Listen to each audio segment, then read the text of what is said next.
નમસ્કાર, આપ જોઈ રહ્યા છો નેશન પ્લસ ન્યૂઝ. હું છું આપની સાથે હેતલ ભગત.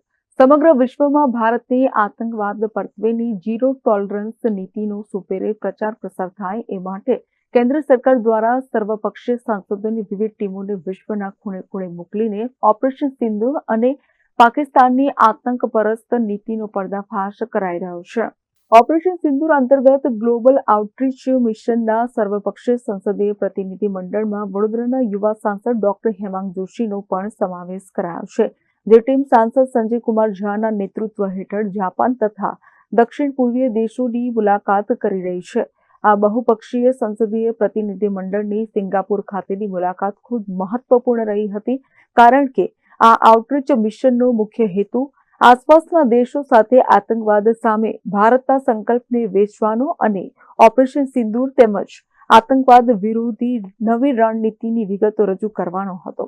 આ પ્રતિનિધિ મંડળમાં ડોક્ટર હેમાંગ જોશી સાથે અપરાજિતા સારંગી, અભિષેક બેનર્જી, બ્રિજરાજ જોન બ્રિટાસ, પ્રદાન બરુઆહ, પૂર્વ વિદેશ મંત્રી સલમાન ખુરશીદ, રાજદૂત મોહન કુમારનો સમાવેશ થાય છે. આ પ્રતિનિધિ મંડળે કાયદા અને ગૃહમંત્રી એડવિન ટાંગ, વિદેશ અને ગૃહમંત્રી સીમ એન, શિક્ષણ અને પર્યાવરણ મંત્રી ડોક્ટર જાનિલ પથુચેરી સાથે મહત્વપૂર્ણ સંવાદ કર્યો હતો, જેમાં તમામ પદાધિકારીઓ દેશ તરફથી આતંકવાદ વિરુદ્ધની આ લડાઈમાં ભારતને સમર્થન જાહેર કર્યું હતું. આ ઉપરાંત સિંગાપોર તથા ભારતના દ્વિપક્ષીય આર્થિક સંબંધોને મજબૂત બનાવવા સિંગાપુરના સાંસદો, ઉદ્યોગ જગતના આગેવાનો, ભારતીય પ્રવાસી સમુદાય, થિંક ટેક્સ, મીડિયા અને શૈક્ષણિક સંસ્થાઓ સાથેના સહયોગ વિશે ચર્ચા કરવામાં આવી હતી. આ બેઠકમાં સ્પષ્ટપણે ભારત હવે કોઈ પણ પ્રકારની ધમકીને વશ નહીં થાય અને ભારત પરના આતંકી હુમલાને યુદ્ધ ગણીને જડબાતોડ જવાબ આપશે એ નીતિ કરવામાં આવી હતી.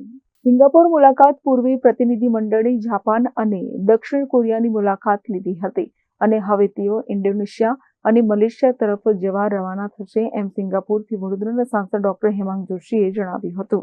ઓપરેશન સિંદૂર ગ્લોબલ આઉટરીચ મિશન અંતર્ગત ગ્રુપ 3 કે જેના લીડર સંજય કુમાર ઝાજી છે, એમના નેતૃત્વ હેઠળ સાઉથ ઇસ્ટ એશિયા અને જાપાનના પ્રવાસે નીકળેલી સમગ્ર team A Japan, Republic of Korea અને ત્યારબાદ સિંગાપોરનો પણ પ્રવાસ પૂર્ણ કરી હવે ઇન્ડોનેશિયા ખાતે પહોંચ્યા છે.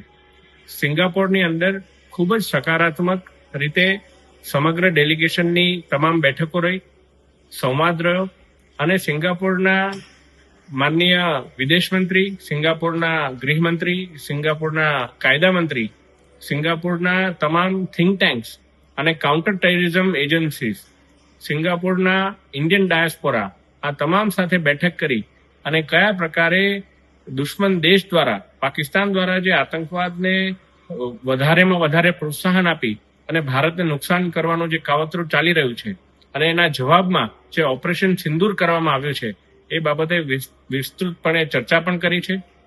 મને જણાવતા આનંદ થાય છે કે સિંગાપોરના તમામ મંત્રીશ્રીઓથી લઈ અને સિંગાપોરના થિંક ટેન્ક્સ દ્વારા એક સ્વરે ઓપરેશન સિંદૂર અને ભારતનું જે આતંકવાદ ખિલાફની જે લડાઈ છે એમાં સંપૂર્ણપણે સમર્થન પણ આપવામાં આવ્યું છે અને એમના સોશિયલ મીડિયામાં પણ આ બાબતે એમણે એમની માહિતી શેર પણ કરી છે. ત્યારે સિંગાપુરનો પ્રવાસ ખૂબ જ સફળ રહ્યો છે અને હવે અમે ઇન્ડોનેશિયા આવી અને ઇન્ડોનેશિયાના જે અમારી જે બાયલેટરલ મીટિંગ્સ છે એની શરૂઆત કરી છે. Bureau report, nation plus news, Vadodara.